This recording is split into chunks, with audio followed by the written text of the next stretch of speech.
गोपीनाथ तिवारी जी, जौनपुर से। जी सुधा का बोलो।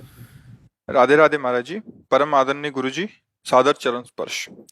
गुरु जी, मानव ईश्वर अंश के बाद भक्ति के विपरीत माया से अधिक सम्मोहित क्यों होता है?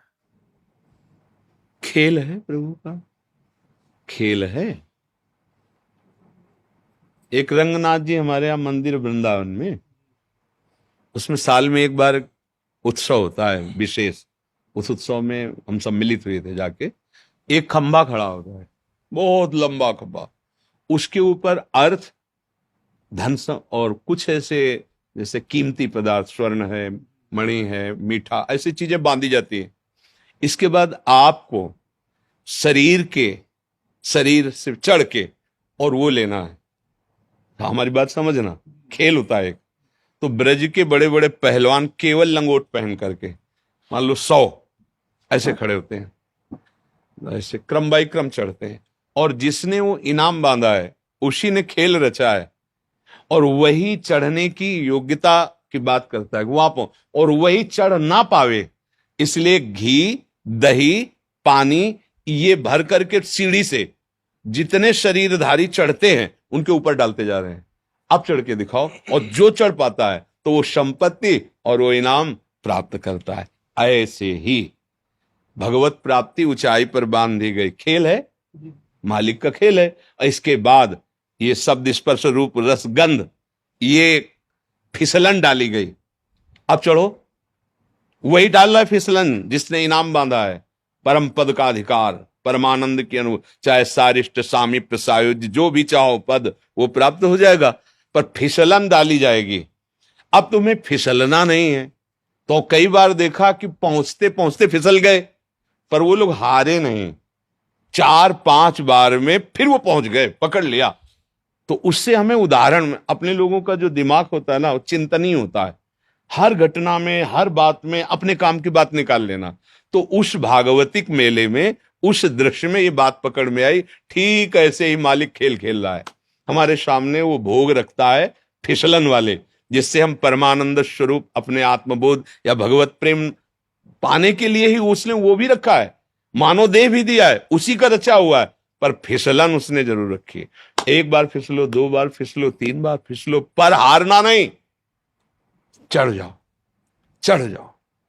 तो कभी काम फिसला देता है, कभी क्रोध फिसला देता है, कभी मोह, कभी अहंकार, कभी ईर्ष्या, मत्सरता, नाना प्रकार की फिसलन वाला हमारे सामने खेल रचा जाता है। अब वो आकर्षण फिसलन वाला है ही रचा, इसीलिए गया है कि तुम इसी में लगे रहो। अच्छा लगे रहो तो मालिक का खेल है, आनंदित रहो। जब इससे ऊब जाना तो वो है चढ़ो। फिर ये चढ़ाई है, ये ऐसी चढ़ाई है, खड़ी चढ़ाई है, बिना सहारे के नहीं चढ़ सकते हो। इसमें गुरुजनों का, निकले हुए महापुरुषों का सहारा। गुरु जी सम्मोहित बहुत करती माया, भक्ति उतना नहीं कर पाती। वैसे सम्मोहन माया नहीं करती, आप मोहित हो रहे हो। हमें बताओ माया का रूप क्या है? रहन सहन, वातावरण, खाना पीना, प्यार दुलार, समाज, पुत्र। ये आप स्वीकार किए हो प्रभु। आपको कोई आकर्षित कर रहा है क्या? आप ही तो फंसे हो। एक ये आवश्यकता है ना। आवश्यकता बिल्कुल नहीं भैया, तुम्हें अज्ञान में हो। हमारे स्वरूप को कभी भी किसी भी तरह का अभाव नहीं व्यापता।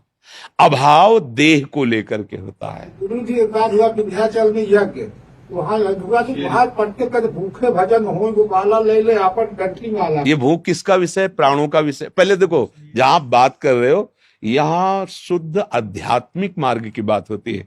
भूख का विषय कौन? भूख प्यास का विषय अगर थोड़ा शास्त्रीय ज्ञान हो तो समझ सकते हो। प्राणों का विषय है। आप प्राण नहीं हैं, छांदोग्य उपनिषद पढ़ के देखो, आप प्राण नहीं हैं। तो अब आप अपने को और कुछ मान लेंगे तो ये ले कंठी माला। किसकी कंठी माला? किसकी? ज्ञान में आओ तो, और भक्ति। आप अपने स्वरूप को नहीं जानते हो। कितने हाथ का शरीर है? अगर अपने हाथ से नापो, 3.5 हाथ का। कितने साल हो गए आपको इस शरीर में रहते? 58 साल में 58 सेकंड भी कभी नहीं सोचा अपने स्वरूप को कि तुम हो कौन।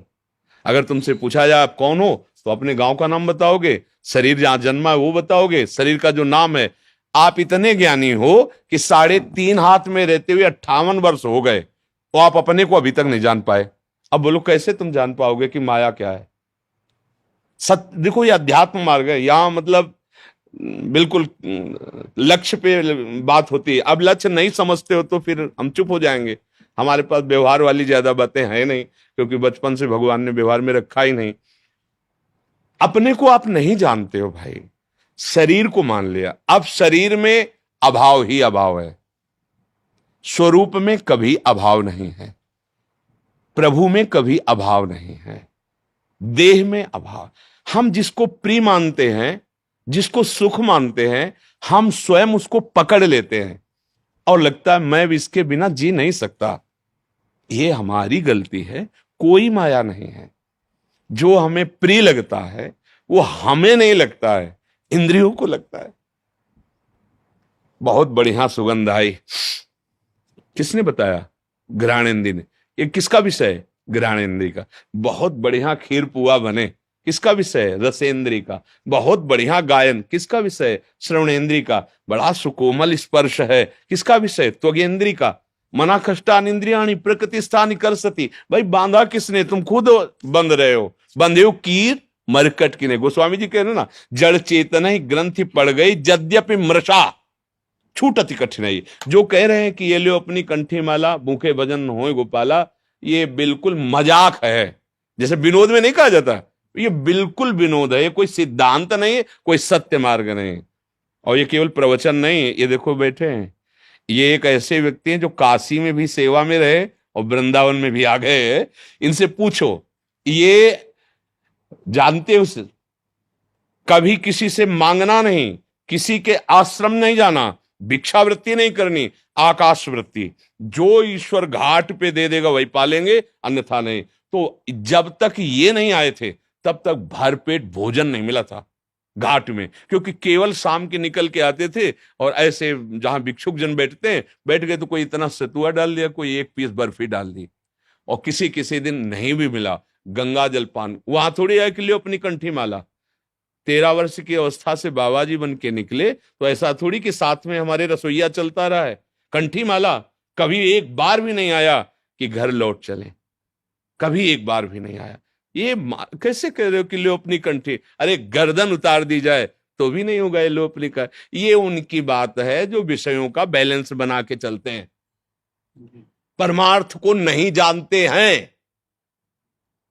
ऐसा कैसे हो सकता है कि हम प्रभु के मार्ग में चले? लो अपनी कंठी माला मतलब सुख वांछा, देह भाव, इंद्री पोषण, ये एक मजाक में कहा जाता है। एक मजाक में जैसे कुछ शब्द बोले, ये सिद्धांत नहीं कहा जाता है। अपने को देह मानकर, मनुष्य मानकर भोगों में फंसा हुआ व्यक्ति आध्यात्मिक व्यक्ति है क्या?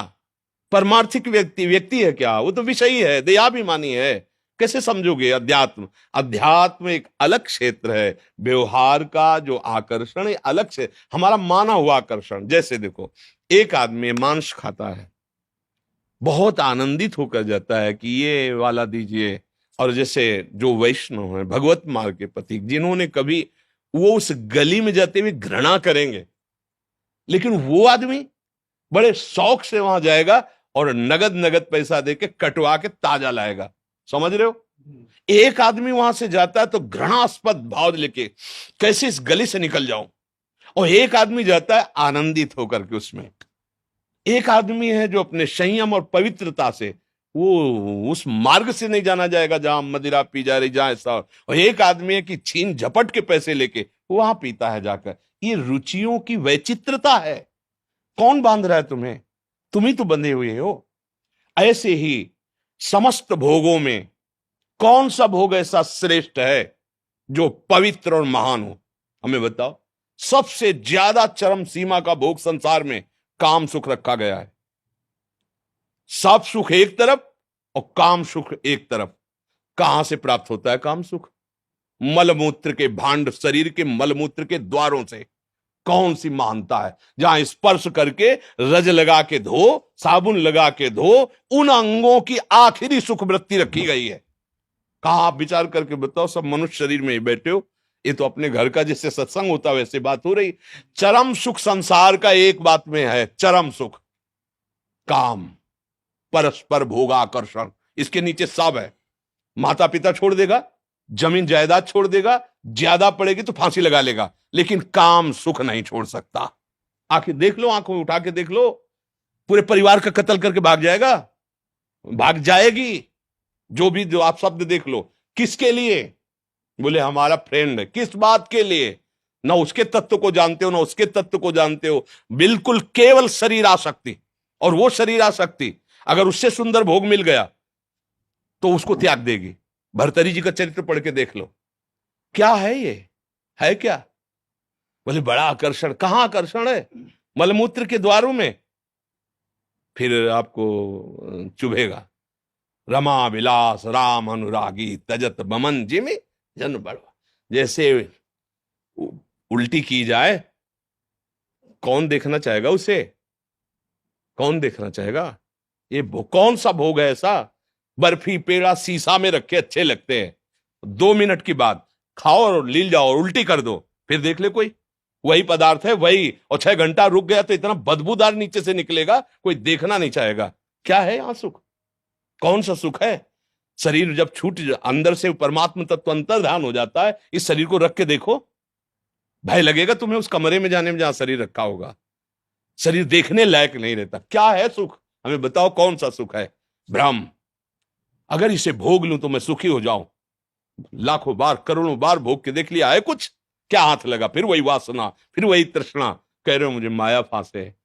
अरे तुम खुद अज्ञानवश आसक्त हो रहे हो। कहां सुख है? कहां है? किसमें है? बताओ।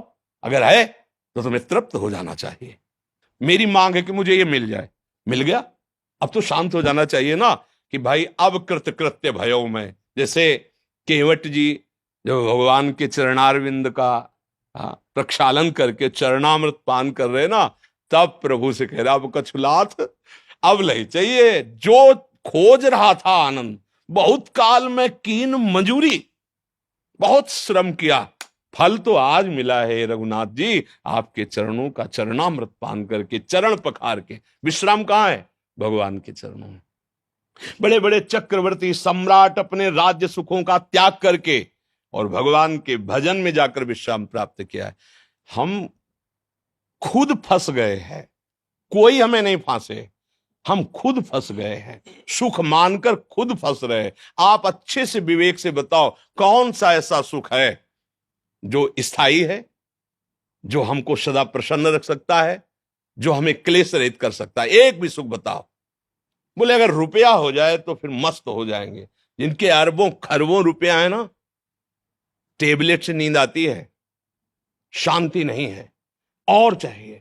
क्योंकि अब इतनी पोजीशन बढ़ गई है, अगर इससे नीचे उतरे तो संसार क्या कहेगा? खुद फंस गया, कोई किसी को कुछ नहीं कहता, वो अपने आप में फंसा हुआ है। अब उसको चाहिए कि अमेरिका का जो सबसे बड़ा धनी है उसकी टक्कर हो, कि इंडिया में ऐसा, भारत में एक ऐसा धनी है जो विश्व लेवल का। विश्व लेवल का जब बन जाएगा ना तो दिमाग खराब हो जाएगा उसका। अब ये स्थिति नीचे न गिरने पावे, कोई हमें परास्त न कर पाए।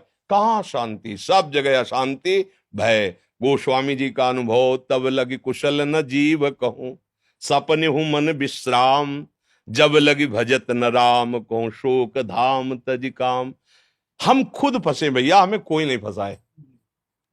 कोई अगर हमें फंसा सकता है तो हम खुद फंसे, हम ही फंसाने वाले, हम ही मुक्त होने वाले हैं। बंदे कीर वो पकड़े कि अगर छोड़ दिया तो मर जाऊंगा, अगर छोड़ दे तो मुक्त हो जाए। बहलिया आता है, फांस के ले जाता है। बंदर ऐसे सुराई वैसे डालता है, छुआरे चने आदि ऐसे कस के पकड़ता है, लोभी। अब उसने सोचा मुझे किसी ने पकड़ लिया, अगर वो छोड़ दे पदार्थ तो मुक्त है। लेकिन वो सोचता है अब वो पदार्थ छोड़ता लगे, उसको लगता है मुझे कोई आया एक डंडा मारा बांध के ले गया। ऐसे ही काल भगवान ये पदार्थ फेंक दिए हैं, शब्द स्पर्श रूप रसगंध, हम इनको भोगने में लगे हैं और लगता है कि अब मैं इनके बिना जी नहीं सकता और मैं बहुत फंस गया और कोई है माया जो मुझे फांसे हुए। जैसे वो बंदर सोचता है कोई बंधन जो मुझे पकड़ लिया है, कोई पकड़े नहीं। एक दिन एक महात्मा किसी राजा से मिले तो राजा ने कहा महाराज सदुपदेश कीजिए। तो उन्होंने कहा भाई सदुपदेश का तो स्वरूप ये है कि राज्य का अभिमान छोड़िए, सेवक भाव लाइए और भजन परायण रहिए, भोगों में सुख नहीं है। तो उनका महाराज मुझे माया पकड़े हुए है, मैं बहुत विचार करता हूं पर माया मुझे छोड़ती नहीं। दूसरे दिन टहलने के लिए निकले राजा के साथ, और एक आम के पेड़ को ऐसे पकड़ लिया। बोले महाराज सैनिक बुलाइए और मुझे मुक्त करवाइए, इस पेड़ ने मुझे पकड़ लिया है, महाराज मुझे मुक्त कराइए। कहा महाराज आप तो ज्ञानी महात्मा है, ये जड़ पेड़ आपको कैसे पकड़ सकता है? आप चैतन्य हो, आपने खुद पकड़। बोले समझ में आ रहा है आपको? बोले महाराज वो तो स्पष्ट दिखाई दे रहा है, आप चैतन्य हो, पेड़ जड़ है, जड़ आपको कैसे? बोले हाँ, ये जड़ माया तुझ चैतन्य को नहीं पकड़ सकती, तूने पकड़ रखा है, तूने अपने को राजा मान रखा है, तू अपने बात समझो, कोई मुझे नहीं पकड़े। इसी भ्रम को नष्ट करने के लिए भगवान सत्संग देते हैं, शास्त्र स्वाध्याय की आज्ञा करते हैं। अगर आप सत्संग करें, स्वाध्याय करें, गुरुजनों के द्वारा दिए हुए नाम मंत्र आदि का जप करें तो बुद्धि पवित्र हो। इस भजन सारथी सुजाना, तो हमारी बुद्धि पवित्र हो तो अभी अभी हमें कोई नहीं बांधे हुए भैया, कोई नहीं है। और जो कुछ भी है, जहां भी आनंद नजर आ रहा है वो प्रभु ही है, प्रभु के सिवा कोई नहीं, ये अनुभव में आ जाएगा। अब देखो हमारे पास परमार्थ और अध्यात्म के सिवा कुछ बात हमारे पास नहीं। हाँ कि हम तुम्हें जंतुर बांधे दे रहे हैं और हम तुम्हें आज से ये नहीं होगा, वो तो हम है राम कृष्ण हरि राधा राधा राधा, बस ये है।